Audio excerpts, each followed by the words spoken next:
महाराष्ट्रामध्ये 8,75,00,000 मतदार आहेत. म्हणजे माझ्यासाठी 8,75,00,000 प्रेक्षक आहेत.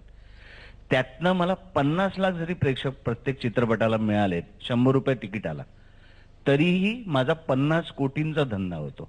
आणि माझी लागत जी असते ती 1.5 ते 2 कोटीपर्यंत असते. पण मग मी त्या 50 लाख लोकांपर्यंत का नाही पोहोचू शकत ॲज अ नट किंवा निर्माता म्हणून?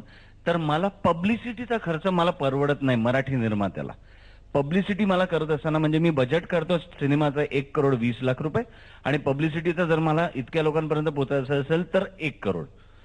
मला असं वाटतं आपण अनुदान देतो प्रोडक्शनसाठी, राईट, ते तर गुड आहे.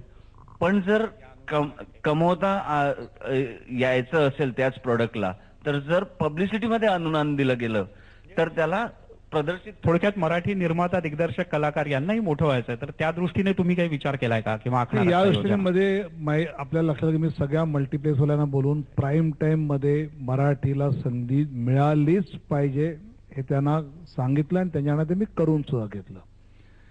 याच्यामध्ये आता थोडंसं मराठी निर्मात्यांमध्ये जर दक्षिणेतल्या निर्मात्यांचं कोऑर्डिनेशन राहिलं, आणि खरं तर मी पुढे जाऊन त्याविषयी मी मुकेश भटना म्हटलंय की थोडं हिंदी सिनेमा रिलीज आणि मराठी सिनेमा रिलीज याच्या तारखा जर कोऑर्डिनेट केल्या तर आमच्या मराठी सिनेमा एकदमच दाबला जातो.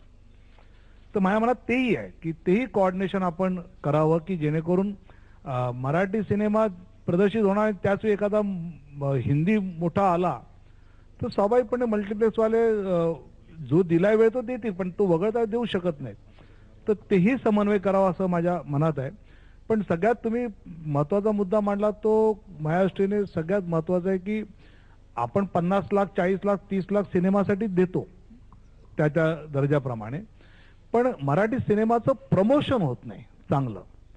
आणि म्हणून त्याच्यामध्ये यावेळी आता मी विचार असा करतो की थोडं सरकारने एक सोशल मीडियाच्या एजन्सीला हायर करून तुमचा मराठी सिनेमा आला, तुम्ही 1.5-2 मिनिटाची आम्हाला एक छोटी फिल्म करून द्या, आम्ही 1 कोटी व्हॉट्सअप पर्यंत ती पोहोचवायची व्यवस्था आमच्या ह्याच्यातनं केली, मग तुमच्या मेरिटवर तुम्हाला काय चालेल, पण तो सिनेमाच पोहोचला नाही असं जे होतं, नाणं खणखणीत असेल तर त्याच्याऐवजी आम्ही प्रमोशन मध्ये आम्ही त्या एजन्सीच्या माध्यमातून 1 कोटी पर्यंत हे पोहोचवायचं अशा पद्धतीने वर्कआउट करतो. मला असं वाटतं ते केलं तर खूप मदत होईल असं. एक शेवट